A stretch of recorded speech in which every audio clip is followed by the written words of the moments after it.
great deal of webs cling to everything, and corpses of orcs can be seen amongst the webs.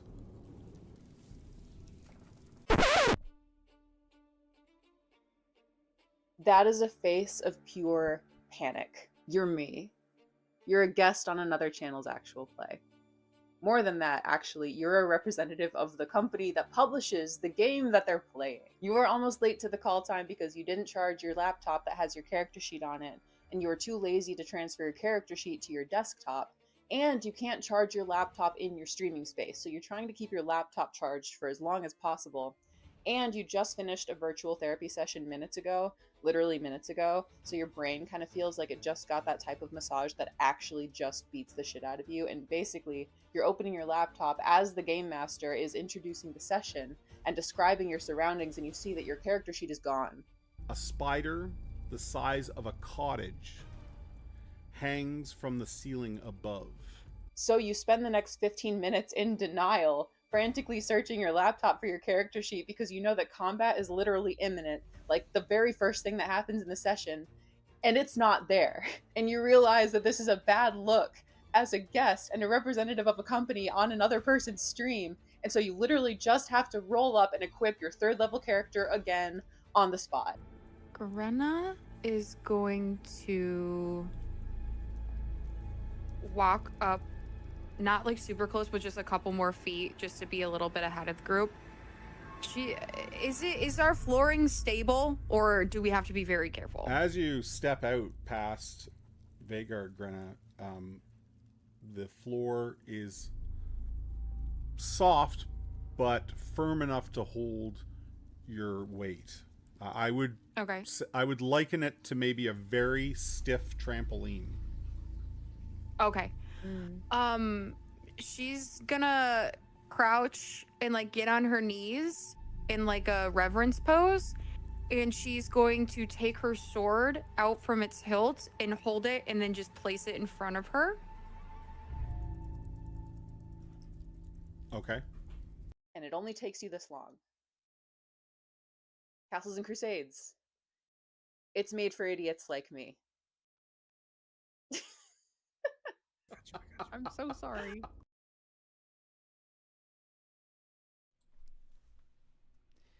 So stream crashed. I don't know why. Hello, friends. It has been, I think, a month since we've been back here. Waffles, welcome in. Savage, hello. Thanks for tuning in, gang. Asher the Bear, welcome back. Hey, Tim, Stronghold D&D, how's it going? Are you guys live right now? Aren't you guys literally live? Maybe not. I could have sworn you guys were live. Well, clearly, I don't know what's going on. And Inquisitor, hello. How the diddly heck are all you doing? We got no raffle tonight, I'm so sorry.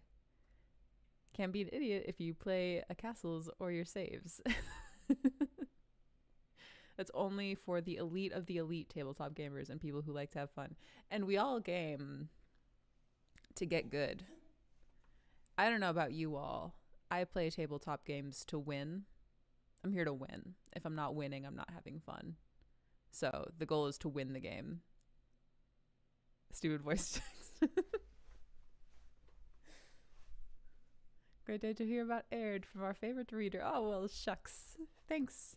Thank you. We've been hearing a lot about Aihrde, actually. We've got like a bunch of new like Aihrde expansions dropping. We just had the Tarvine Belt drop today, actually. This morning feels like weeks ago. I won one of the last ones and picked up a PDF of Fields of Battle. Dude, how are you feeling about it? I love Fields of Battle. I think it's so fun. It seems like you can probably use it in more than just Siege. I know that it's like Siege gameplay, but I feel like you could probably use it with like 5e or just like any other kind of like tabletop game.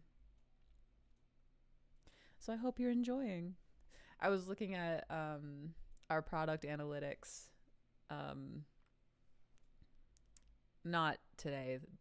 God, this week has been everyone will confirm that this week has been insane. I was looking at like our product analytics and sales and just like seeing what the most like popular thing has been so far this month, just so I can kind of like know what to maybe push a little bit on social media. And I saw that we sold 43 copies of Fields of Battle, and then I realized that it was $0 in revenue because it was giveaways. But for a second I was like, oh my God, Fields of Battle, it's getting its flowers. But how the heck are all of you guys? It's Ween. It's the month of Ween. It's time for Ween. Crusader number 29 is going to be coming out. That's got my adventure in it. I'm so nervous. It's really different from, and oh man, I'm worried that we'll see. I'm going to refrain from worrying. I'll be running CNC at PAX Unplugged in November and again in December at a coat drive for kids. Dude, that rocks. That's awesome. I've been hearing a lot about PAX Unplugged. A lot of my like internet friends are going to PAX. Maybe one day the trolls will make an appearance. Actually, I think we are going to PAX, just not me. I think we have people going. I'll have to double check. Life is good. I'm glad to hear that, Ignis. It's good to see you. Hey, GD, how are you? Lovely to see you as always. I haven't been in a stream alone in a month. I think it's been 4 weeks since our last Tales of Aired. And I remember that stream. I was like, hey, Tales of Aired, it's back. And then it was just, one crazy thing after another every single week. But sometimes, it's like that. The Briar adventure you did with the cats? Yes, exactly. There's the thing about that adventure and what you'll see in Crusader number 29, if any of you decide to like pick it up. There's a lot, because like Blood and Briar is a mystery adventure, and so there's a lot of like information in there. I felt like I had to put a lot of information in there. Maybe that's dumb. Maybe I should have like parsed it down. But it left me with no room in the word count for block text. Which is like the number one thing that makes a module useful and convenient, because you don't have to plan ahead and you can just like read what it tells you to read. So there's no block text in Blood and Briar because there wasn't room in the word count because I was too verbose. There's just a lot of clues and a lot of stuff and a lot of things and a lot of background information, and maybe none of it will be relevant, but maybe it will. So I don't know. If any of y'all see the Crusader 29 come out this month, and check it out. I hope you like Blood and Briar. I really liked writing it, and I would like to one day write it in full with block text. Poor Jeremy. He like had to go through that whole adventure and like edit it and make it look like an adventure for CNC. And apparently I have a lot of like 5e tells in my writing, so got to train myself out of that. So fingers crossed. The library will always make table space for you and for you troll lord people at events, especially any PAGs.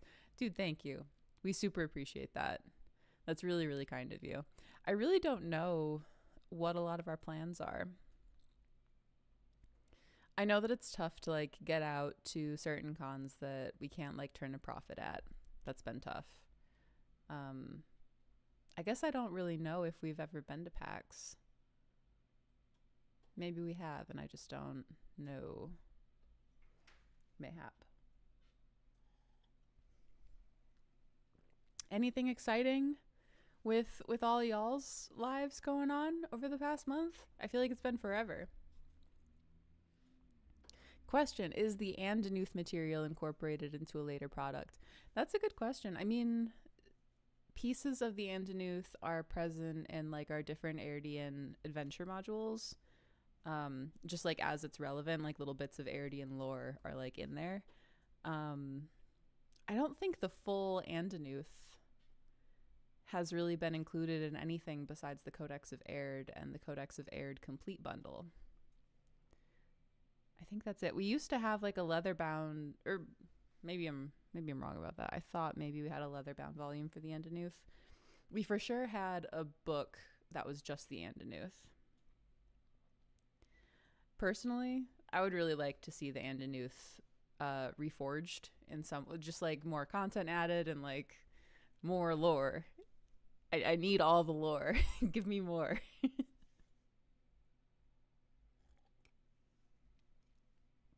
Today, because last time, if you'll recall, those of you that were taking notes a month ago, we kind of just started like right back at the beginning of the Andanuth. And we were kind of just like making our way through it. So today's chapter is going to kind of start with the Allfather and Inzea, the dragon. Or Inza, rather. Inzea is the world. Inza is the dragon who created the world. It was cloth bound. Thank you, Manfred. I fucking love cloth bound books. I have to watch my language on stream. I've told myself that I'm gonna swear less. Gotta put like I gotta create like a swear jar for myself. It stays on my wish list. Now I want the leather bound edition. Yes, me too. We need like a tome. Is there anything in depth specifically looking at the Flintlocks area? Do you know what larger region the Flintlocks are in? Because there may be. I don't have them on my desktop. They're all on my laptop, so I don't know what I'm looking for. But if it's in, oh my god, can I recall our Codex of Aihrde expansions? Because these are like the really, really deep dives into like the sub-regions of Aihrde. So we have the Darkenfold, we have Gotland Nay, we have Keomar, we have the Barakian coast and the Marbeline coast. We have Aufstrag. We have the Tarvine Belt. Oh my god, and there's one more. Fuck, I don't remember the last one. Keomar, Gotland Nay, Darkenfold, the two coasts, Tarvine Belt, Saline Watershed. If it's in one of those 8 areas, then almost certainly we have like some more in-depth information about it. Depends on the Chenaults. Will you go back? Will you bring back the 3 Waters of Dunhollow novella as a single product on the store? I would really like that. Just compile all 3 books into one like mega book. I think that would be really nice.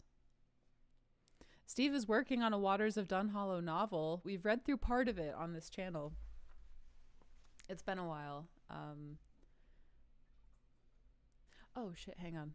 My headphones just turned off because I was gonna have music playing in the background, and then stream crashed and I like forgot to I forgot to turn the music back on. I forget who made a joke about like, Chuck broke everything. Chuck might actually be very upset with me tomorrow because whatever happened with stream crashing a few minutes ago, it borked restream. And everything is all messed up in there. But that's tomorrow's problem. So hey Chuck, if you're watching, I'm sorry. I didn't mean to. Hey, Savage, thank you so much for the bits, my friend. We super appreciate it. Some bits while I go back to lurking the stream, while I go back to writing. Ooh, have fun writing. If you see fit to take a break, let us know what you're writing. We want to know more. Of course, autocorrect. I gotcha. No, I think that would be cool. I think the Waters of Dunhollow combined into like one book of all of that short fiction would be really, really nice. But I'm just like, I want to see their story like finished. I want to see it done. I want to know what they do. I want to know what happens with Gregory the priest, and if he ever is like healed or anything. I want Ava and Yurik to kiss. Flipping pages. There's a lot of that. There's a lot of that in the troll dens every day, all the time. Recently got the Adventurer's Army. Yo, Rova, how do you like it? I have been really enjoying flipping through the Adventurer's Armory. Actually, the Monstrous Armory, I think, is my favorite in, like, the War Mounts Armory bundle, like, just kind of grouping of books. I like reading about the strategy of, like, the different monsters and stuff. It actually, like, reading through the Monstrous Armory, because that's the other thing about Blood and Briar that ate up a lot of the word count. I made up all of my own, like, monsters for it instead of just, like, doing the more sensible thing and, like, taking monsters from Monsters and Treasure or Monsters and Treasures of Aihrde. I just wrote my own cursed little guys. But reading through Monstrous Armory helped me think about, like, about them as more than just, like, game pieces, like their history and their behavior and, like, how to make them feel really alive. So very, very into Monstrous Armory. Interesting so far. Now you're tempting me to get the Monstrous Armory. Oh my god, do it. It's so good. If only to give critters like goblins and orcs more unique gear, it definitely does that. It does that very well. And some of our friends actually contributed to Monstrous Armory. Our friend Zach and our friend Chris and Nick, did you contribute to Monstrous Armory? No. Well, Chris and Zach and other folks did, so it was pretty cool. Oh my god, I just drank tea and it kind of went down the wrong pipe. But that's a great time to start reading, right? As soon as I drink something down the wrong pipe. I think we should just, like, jump right back into the Codex of Aihrde. Because, god damn it, we've waited long enough. I've waited long enough. Let's do it.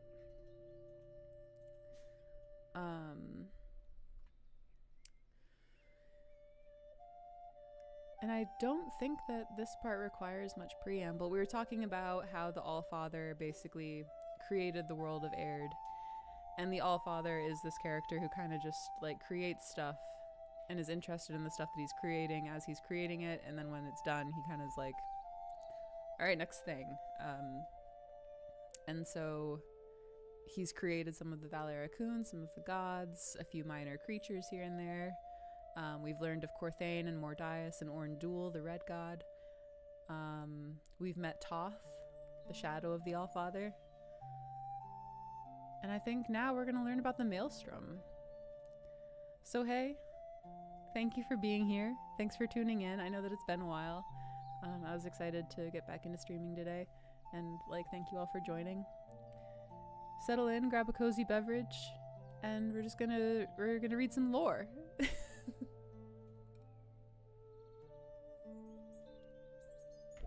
Trolls of the Maelstrom. And so uncounted lengths of the arc of time played out, pooling as it did in a great heap upon the edge of creation, and the Allfather labored upon his forge, taking of himself and giving to an ever-growing host of creatures that began to people the void. Is the World of Warcraft Guild ever happening? Oh my god, maybe we could do that instead of reading some Wednesday.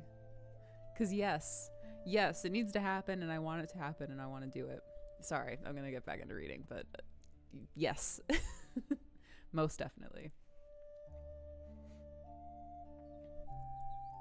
He at last paused to see what next he might effect.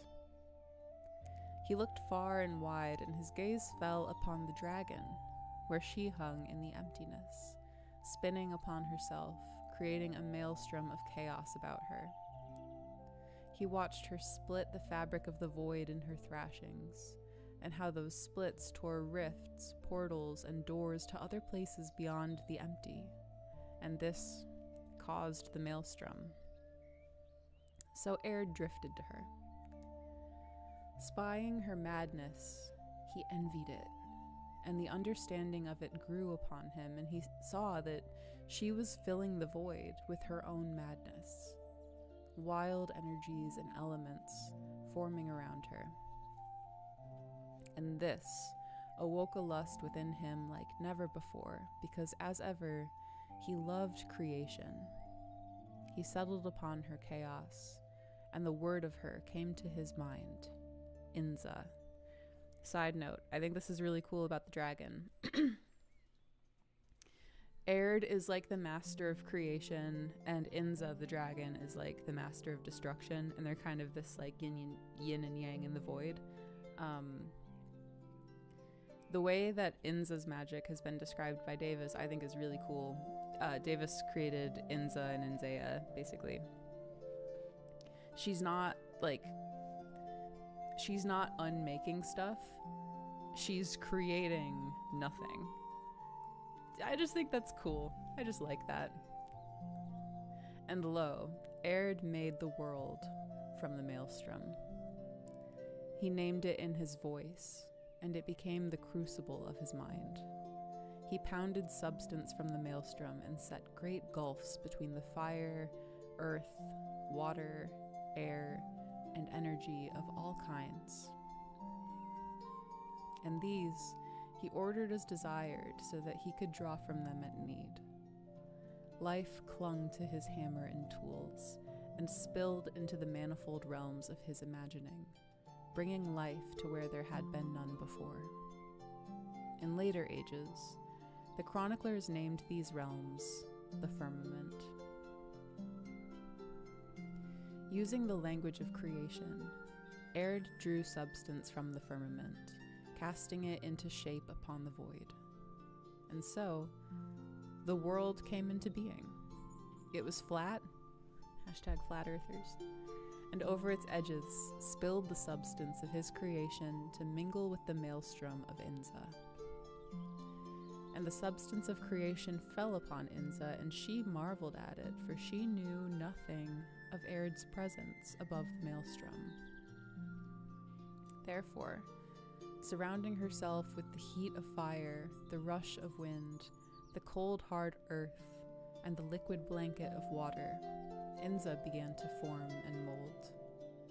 From these elements and others whose nature passes all understanding, she configured her own world, and its pieces drifted upward to lay upon the underside of the world of Aird's making, bound to it and a part of the whole.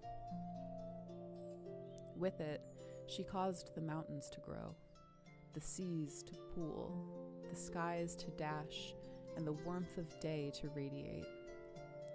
Thus, there came to be two worlds in the void, one astride the other, bound together. Aihrde settled upon his world. The land was dark, with no light save the light of embers that floated in the void. But these made a shadow of the world that drew creatures great and small. A host of his earlier creations stole into the world. These were the Val Erakun, the major gods in the pantheon of Aihrde. They wandered across the land, taking up refuge in caves and crevices, or riding the air, or vanishing into the depths of the water as their wants dictated. In all this, many of the Val Erakun listened to the Allfather as he spoke the language of creation, and though none could master the language, they all learned pieces of it, and the echo of it carried in all that they did in the after ages, so that they too could mold the earth in ways beyond the design of the Allfather. Aihrde knew every shape and crevice of the world, but he could not see its beauty. He remembered, however, the tumult of the dragon's breath and the light it cast upon all around her. Too, the echo of Orndul's rage came to him, made in the depths of time when he smote Aird's heel with the first blade, and the light that shone from it, brief and terrible. These thoughts lingered in his mind, and even as he stood thus, with the arc of time flowing about him, the ground rumbled and exploded. In the great column of fire which rose above the land, he saw the beauty of his creation, the the rivers, the mountains, the skies. But the fire burned out, and Aihrde grew dismayed, though not for long. The flames awoke in Aihrde a desire to see his creation in the light, and he set about the creation of the sun and moon. Of the sun and moon. I love these chapter names. Aihrde pondered a great while upon the form the light should take, and he wondered at the subtle beauty of the distant lights in the heavens, the embers of his first creation. And at last, he pulled from his chest a rib and remade it. He tore it into countless thin threads, and with the strands he wove a great curtain of shimmering silver, and this he unfolded throughout the heavens so that it hung as a great curtain, the light of which spilled across the land. But to his amazement, the curtain lived, for in his rush to create the light, he had torn out a portion of his heart, a small sliver bound to the rib he tore from his chest. It came loose, and he wove it into the splinters of the curtain. It was from that part of him that knew love. And so he made life as he had in the void of old. This creation he named the maiden, Aihrde, that is, beauty of youth in the Vulgate, who the dwarves called Dunaru, though in after days chroniclers called her Melam, the maiden of night. And she wandered the heavens for many years. She was one of the few gods he named, not the last, but ever his favorite. Aihrde marveled in the light of Aihrde. After the arc of time unfurled a little more, he thought the light too soft, as the world's darker places remained in shadow. He called to Aihrde and asked her to brighten the heavens, so she gathered many of her strands together and wove them into a form of her choosing. And she hung there in the heavens as a ball of silvery light. Though in truth, she did not gather the entire curtain, for at times the remnants of it would come into view in the far north or the deep south.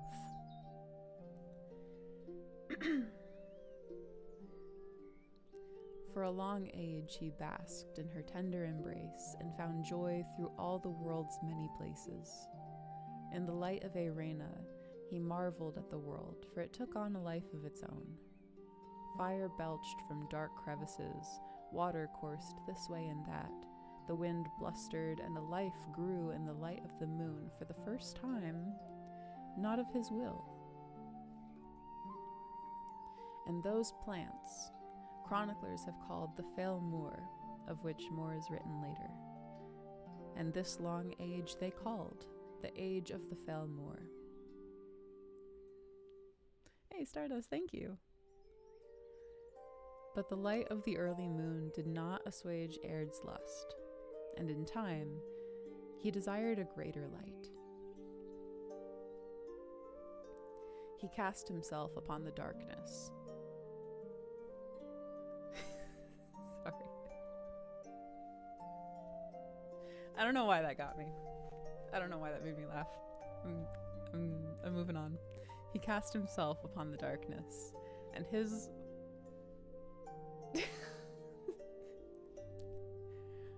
There's a ball of fire. It explodes. This flame bore the life of him, even as the silvery light of Aihrde had.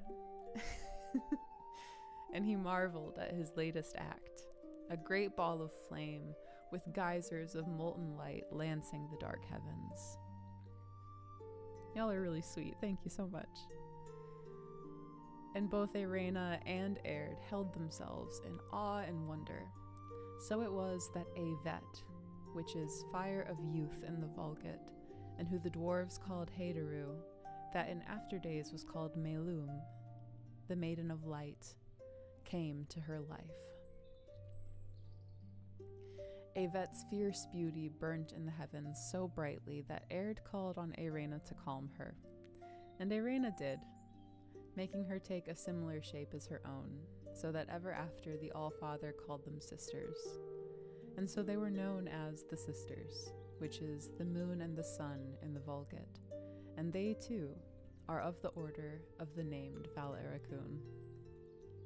Am I there? I attack the darkness. It really is like that. Can I see the darkness? I swing. How the seasons came to be.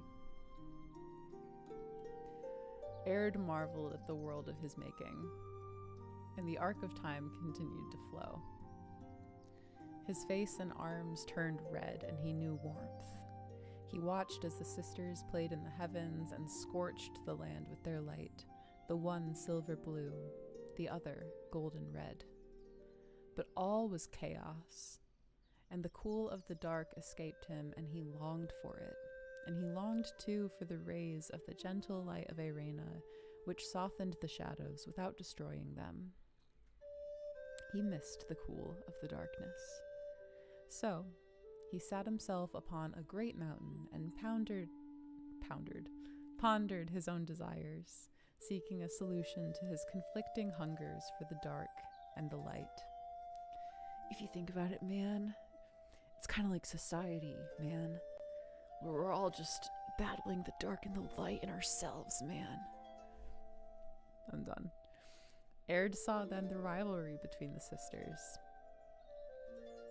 and he laughed aloud.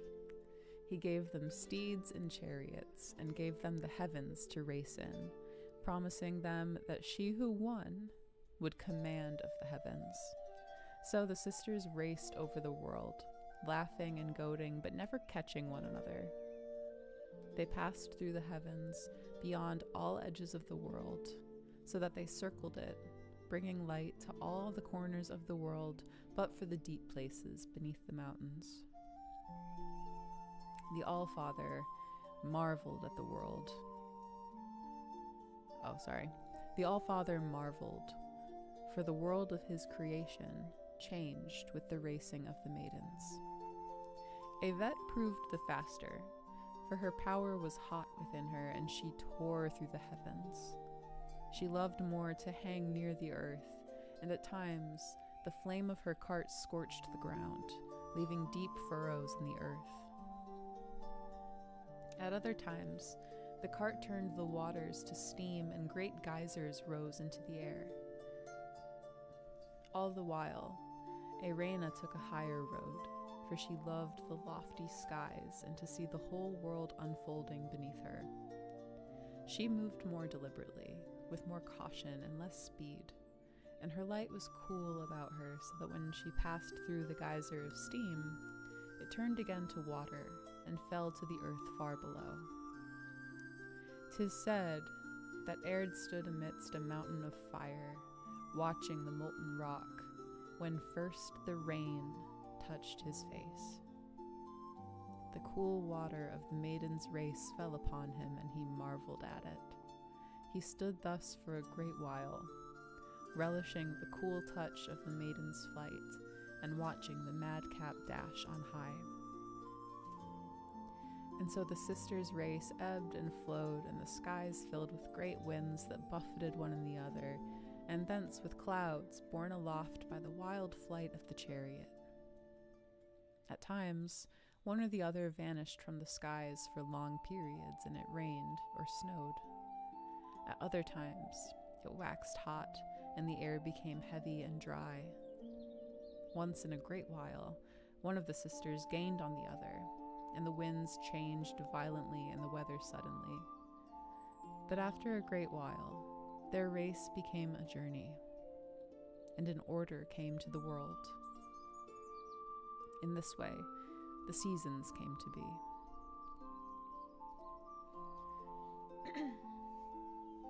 Of the Dragon. During this long age, Aihrde fashioned the world. He worked tirelessly in shaping the maelstrom, and it grew beneath him. He pulled fire and earth, water and air from the plains and molded it, building on the shape of the world as it was. All the while, The maidens raced, and their journey became longer, and the days and nights and seasons stretched. In time, the weight of the world bore down on the maelstrom and pushed the great mass upon Inza's back. Thus Inza discovered the world above her. She rose through the maelstrom and pulled her great bulk upon the world to see the order in the chaos. She saw the sisters on high and the myriad lights in the void that pointed to the creations of Aird's youth as they drifted toward the maelstrom. She saw the plains, hills, mountains, valleys, and dells. She saw water flowing in channels, great lakes and deep seas. The clouds fascinated her, and the rain enthralled her. And she saw Aihrde, last of all, presiding over all upon the great heights of Mount Edelmere. Inza made her form a shadow, and slipped through the world unseen. So utterly dark was her visage that even Aihrde failed to notice her. She settled at the roots of the mountain and watched him as he fashioned things that were, but are no more. In time, Aihrde became aware of Inza, for no light of the sisters' passage could break the dark, and the impenetrable shadow worried at his mind as some flaw in his making. And Inza saw that he was aware of her, and rose from the shadows and took her true form. She spoke to him then, upon the slopes of that mountain, and her voice carried an echo of such great malice that it lingered in those lands ever after, even on to this day. The wise, if they know how, can capture that echo in a song or spell and weave runic magic born of nightmare. Aihrde had not forgotten that his creation rested upon the back of the maelstrom, and the dragon underneath lay always upon his mind. He spoke to her then of the language of creation, of the magic of their being. He spoke of its beginning and ending, and how its use lay in all things. Inza listened to Aihrde, and at first she did not believe his words, thinking that he sought to deceive her. But at last, she saw him for what he was and understood the truth of what he said. She queried him, unraveling him with many questions, and these he answered freely. In this way, she sought to trick him into teaching her the language, to use it as it were, and so she did. Inza did not fool Aihrde. He knew her craft even as she did, but he taught her the language anyway, for he saw in her his equal, and was indebted to her for the maelstrom. Inza struggled with the language for long ages, trying to pull it from the mind of Aihrde. But the language is the root of all things, and only two have mastered it in the history of time. Inza's mind was of a different bent, and she could not master the language of creation wholly. She turned the words on themselves and spoke them without purpose, and in this unmade all that she said. So, Aihrde set down the language for her, putting it into sheets of wind for her to breathe. And when at last she drew in the written words, her breath turned the wind black. But the dragon held them then, glyphs and runes to ponder over, and to use whenever she would. Later, when Inza returned to the maelstrom, the breath of Aihrde fell from her nostrils and pooled in a dark cloud. The cloud hung in the space between the worlds, and this the dwarves called the Obsidian Book, for if one possessed the skill, they could read the winds she had left behind and find the secrets of Aihrde and power eternal. The Obsidian Book is but one of two places the language was set forth. The other, the tunnels of the Rings of Brass, had the script set upon them. but only a few now remember where they lay. And the Mammoth Scrolls are but shades of these things. The Mammoth Scrolls are, in my understanding, brass sheets upon which all of the history of Aihrde, it's the Andanuth, in my understanding, along with like all runic magic and all of it. The whole truth of the world is in the Mammoth Scrolls. These are like legendary brass scrolls, if my memory serves correctly. The Mammoth Scrolls are indeed detailed in the Codex of Aihrde, so maybe we'll get there. Of the Val Ericune. As is known, many creatures of Aird's first making came to the world in its early days, even before the light of the sisters shone down upon it. Some stole into the maelstrom and the world, for their desire to dwell in the presence of Aihrde proved greater than their fear of the unknown. Some of these were benign creatures, made in the earliest beginnings of Aird's youth. Others were unwholesome and filled with malice. Some were drawn by the force of the maelstrom and the pull of the world and entered it unwillingly. Others possessed no fear of the maelstrom, but followed in Aird's wake to join their own minds to his efforts, for they saw in themselves creatures greater than the arc of time. Aihrde made all these creatures, those that came to the world willingly, those that were forced, and those that remained in the void. The dwarves named them the Val Ericune, the Eternals, and those great and small alike the chroniclers consider a higher order of creatures. This order included many of the gods, the Fae, Tvungen, the demons, and Tvungenos, devils. Let's get the spelling on that. Tvungen is Tvungen, demons, and the Tvungenos, Tvungenos. Angels, the rune lords, and many other creatures besides. Some account the dwarves and all their kin as of the Val Ericune, but this is not so. They are part of the order of the Foul Aired, the people of the All-Father. In the darkness, Aihrde took little note of the lives of these creatures, as they were strangers to him, for he had forgotten them.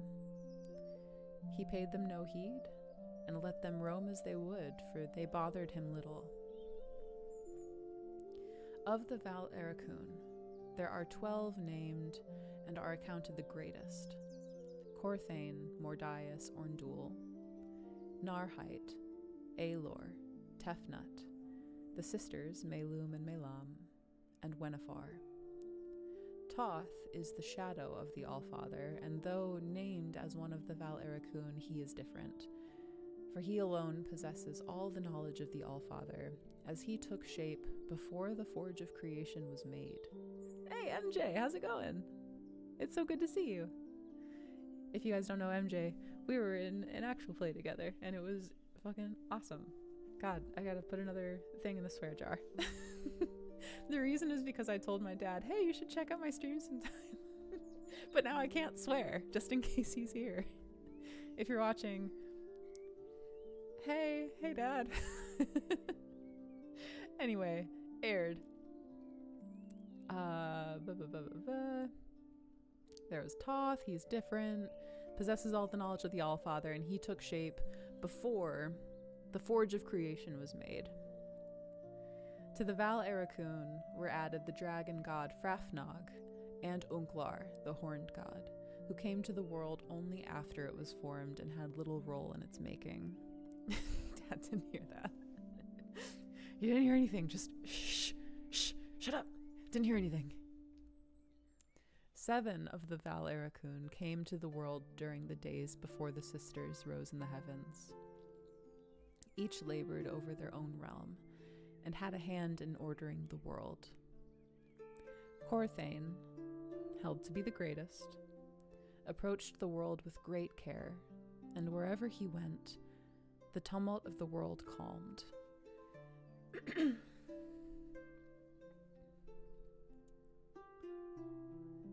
He loved most of all the plains where the wind blew, and the lines of the world followed a simple course.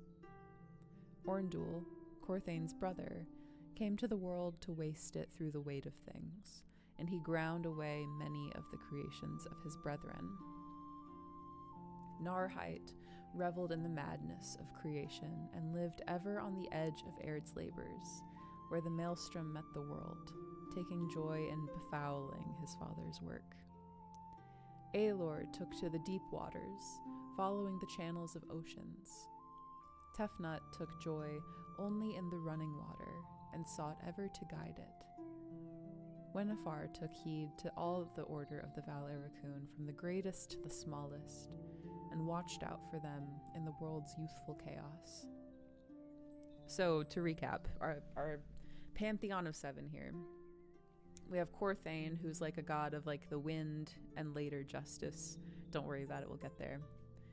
We have Orndul, who is the god of like greed and evil and later gems and valuable things that you find in mines and underneath the ground. We have Narhite, who's the god of chaos, basically. Aihrde, who's the god of the sea and the ocean. Tefnut, who is the goddess of rivers. Wenifar, who is sort of the goddess of animals. In my mind, I feel like she's the goddess of birds specifically, but I think it's all, according to this, I think it's all animals. And then we're about to meet Mordias, who's my personal favorite. Of all the Val Ericune, Mordias played the greatest role in the making of the world, for she came of Aird's understanding of things, the way Aird saw them, and perceived the way events might unfold. She was his wisdom in the world, and in her mind she saw the barren earth and the life of which Aird dreamed. Mordias left her siblings, and took up residence in the depths of the world, its mountains, hills, plains, valleys, and anywhere the soil was rich and deep. She took desire from herself and planted its purpose in the ground, and waited for that purpose to blossom, though she knew not how to make it so.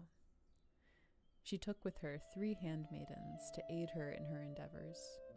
They were named Life, Tuathiel, and Enul, and all labored in the darkness of that first age of the world. When the first lights of Melam fell upon the ground, Mordias's purpose blossomed, and strange plants and grasses grew, spreading across the land, drinking the silvery light of the moon. And these are accounted the first living things that came to the world, and they are called the Failmur. We heard about those earlier. For an age the world blossomed in the light of Melam, and she rode the heavens, and the grasses caught the curtained silver light of her first form, and ever after reflected that light. But it was Melum's power that caused the world to explode in life, for her heat was so great, and the warmth of her passage beyond all that any had expected. Her passage lifted the water on high so that the winds could carry it far and wide. The grass grew deep and green, spreading over the world in thick waves. Tall plants grew as well, springing from the soil to tangle in broad lands of bush. In sorrow, Mordias saw the end of all the Failmur, for many of those plants could not withstand the heat of her sister, Melum. Though she stole some away to hidden groves, so that only Melam graced them with her touch, and in this she saved the world. Trouble's alarmed. In this she saved the world. No big deal, just saved the world. In this she saved the world in after ages, during the long winter dark, though she planned it not. So Mordias wandered the world for many seasons, and relished the wild of the Failmur, setting order to their life. Hi, Ray. Yeah, that's me. Mordias was not alone in shaping the world in the shadow of Aihrde, for Orndul too played a hand. Born of Aird's rage, Orndul sought to make all things his own. He saw the mind of Aihrde as if caught in a mirror, and all that the father did, the son did differently. He found the beauty of things in their shadows, and the shapes they formed in the darkness. In the black, the true form remained uncorrupted and raw. He reveled at the early world, before the coming of the moon and sun, for then all things were true. He set about working with the shadows, and he stretched and distorted them, pulling the essence from things to make them reflect his own desires. Hey, Misfits! How's it going? Good to see you. Thanks for coming in. Lovely to have you here. We're talking about Aihrde. When the moon came to the world, Mordias wondered at it. She saw the true genius of Aihrde, for here was only enough light to make the shadows deeper and ever more beautiful. Orndul lusted after Melam and her curtain. Ever he reached for her but could not take hold, for she slipped through his fingers, and his lust became a fire within him. When the sun came to the world, the craft of Orndul waned and faded in the light of her fire, and he raged against it. He gathered a host of shadows about him and made to ambush Melum, but Corthane came to him then and reasoned with him to lay off his foolish war. Orndul acted against him, and they wrestled in the early light of the sun. Thus began the second war of the gods, and the two brothers fought for a long age. In their wake, mountains fell, rivers ran dry, seas moved. Others came to join them, and war spread, chaos overwhelming the world, until at last the noise of it captured the attention of Aihrde. The Allfather watched his spawn war upon one another, and soon discovered that while the sisters were pieces of him, and bore his flesh and bone in their very being, these warring creatures were torn from his own essence, and shaped with little thought, and thus they possessed desires entirely their own. He learned, too, that these creatures were far more powerful than he first thought, for from them life came, and he knew again that life begat life. He saw the crafting of Orndul in the shadows, all the green upon the world, the silver at night, and he marveled, for though Aihrde is the arbiter of the arc of time, and has seen all things, even he forgets, in his lust to wander the arc. But he worried that these creatures of his early thoughts might harm his world.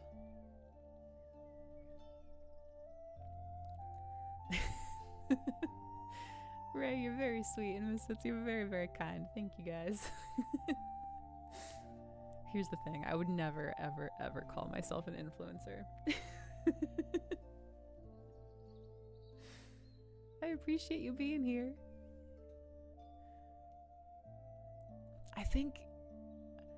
I don't know, when I think about, like, ooh, influencer, like, it's like, ooh, I don't know, man. I just want to hang out and play games, maybe read some stories. Waffles, you're very sweet. Y'all are gonna make me fucking blush. I need to get out of here. As the war raged, Aihrde rose into the heavens.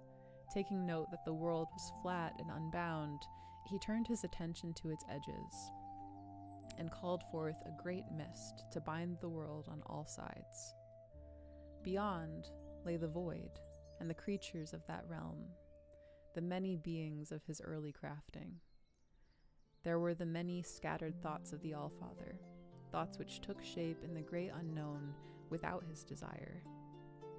Some of these were greater than the others, but none accounted more than Corthane, Mordias, Orndul, and the darkness of Aird's dreams. We know now that the darkness was actually Unclar. Just a little bit of subtle foreshadowing to the 1,000 years of trauma that Aihrde suffered. You influenced me to like play C&C. Oh man, oh gee. Listen, here's the thing. You were so much fun. Wait, oh my god, I'm blanking. Why am I blanking? Dahlia. Holy shit. I like couldn't remember your character's name for a second. Here's the thing. I love her and I would die for her and I would do it all again. She was so much fun. You guys, subscribe to Vocal Outburst. That's where the actual play that we all played together was. Great channel, and MJ's a super great player, and it was a very, very, very fun time. This is what makes you just hang out because you love the game. Man, thank you. Shucks. I really appreciate it. It was fun being twins. You know something? That was my first guy character. I had never played a boy. All of my characters were goyles. So that was very fun. Vocal Outburst? Yes, that's the one. And that's our friend Shout. He's showed up in here. He's showed up in here before. Shout is an excellent musician and a composer, and I've commissioned him for stuff for actual plays before. So hey, if any of you guys need like fantasy music, custom, super reasonably priced and delivered in like great time, and just super skilled person, Vocal Outburst Shout is your guy. Check him out. Alright, where were we? I got so distracted by everyone being really sweet. Don't be nice to me. It gets me all distracted. The darkness of Aihrde's dreams. That's Onklar. We know him, but not yet. The mist he set as a wall to guard his creation against the void and the tinkering of his youth.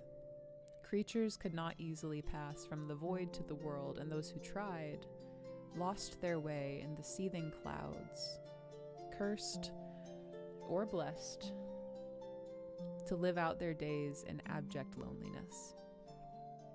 The sisters found their way through, and this was as Aihrde intended, for they were of his own desire. At first, Aihrde passed into the mist, and night came to the world. But Aihrde hesitated, and the light of the moon remained. But she followed her sister, and the track she made in the mist. And this was a hidden road, fraught with danger for any who might take it. The dwarves called it the Rirm Otsul, that is, the path of the sun, and later, Anderoth's track. Thus, day and night came to the world. Anderoth is one of my favorite characters in Airdian mythology. He's a dwarven sailor. We'll learn more about him later. The amount of times where I've just straight up jumped to his chapter just to tell it is so lovely. I mean, he's just a great story. I think it's about almost 9 o'clock Eastern, so I think we're gonna stop right there. Day and night have come to the world. That feels like a good place to pause. And this is so lovely. It's been a while. It's been a while since I've been in a stream by myself, so it was very intimidating to step back in here into the court of public opinion on the internet. So thank you all for hanging out. This is so lovely. Grace played the lovable Cad. Cad is the word. He was a little bit of a rat bastard, but he was really fun. I don't know how to be a brother. You know what I mean? I only know how to like bully lightly or threaten anyone who poses a threat to my brother. That's my two moods as a brother. I appreciate your return immensely. Well, I appreciate your return immensely. Thank you. Here's the thing. We used to do this on Mondays. Now we do it on Wednesday. Thank you all for like following us from Monday to Wednesday. And y'all could have been anywhere tonight. It means a lot that you chose to like spend some of your time of your evening here with me. Your attention is very valuable and you could spend it on anything. So the fact that y'all chose to like come over here and hang out. I know that I say this every time I stream, even if it's been a month since the last time I did it alone, but I always expect there to be like 0 viewers. So whenever people like come in and hang out, I'm like thrilled. I'm having a great time. I'm so glad I got this. So am I. It was so good to see you, MJ. I hope that you're doing well. I hope that everything is going beautifully and peacefully and swimmingly and very lovely. And I hope that for all of you. Treat your sibling like your worst enemy, yet love him and destroy anyone else thinking of harming. Yeah, I'm the only one. I'm the only one who can make fun of my brother's height. It was awesome, Grace. Sorry I wasn't in here sooner. Oh, buddy, real life always comes first of all. And second of all, I appreciate you being here at all. Anytime you show up, it's always a party. And hey, that's another channel. You guys, if you're not following Misfits and Miscreants, what are you doing? They also do excellent CNC content. Go hang out. Toss them a follow. I don't know what I'm doing with my thing. When I start to like awkwardly dance, that means it's time to like get off the internet. So I'm gonna go ahead and get off the internet. But thank you all so much for hanging out. Let's toss a raid over to Stronghold. I was a guest on their channel not last week, but the week before. And it was so lovely. Just like excellent people. Hopefully I'll be back over there if they wish it sometime soon. So hang out, say hello to Tim and crew. It's gonna be lovely. Hey Moose, I didn't see you come in here. It's so good to see you. How are you? Thanks so much for tuning in. Awkward dances are always fun. They're fun for me. That's the important thing. They're fun for me, maybe not always for the people, you know, watching them, but really it's just for me anyway. So we're gonna raid. If you find it in you, if you have a little bit of time to spend, say something nice about Tim's stream. I know that for me, whenever people raid in and like hang out for a second, God, it makes my day. I don't stop talking about it for like the whole week whenever that happens. Like, oh man, we had the best raid. So let's be the best raid for Tim and co. Tim and Jeremy. I don't know what they're doing over there right now. Let's go find out. Watch Monty Python's Silly Walks. Oh, bold of you to assume I haven't already seen the Silly Walks video. I've seen that whole episode. Monty Python's Flying Circus. Excellent content. And Willie, so good to see you too. Thanks for popping in. We're gonna raid. Thank you all so much. We'll be back here on Wednesday. Go in peace, make the words, and do good. And I will see you next week. Goodbye!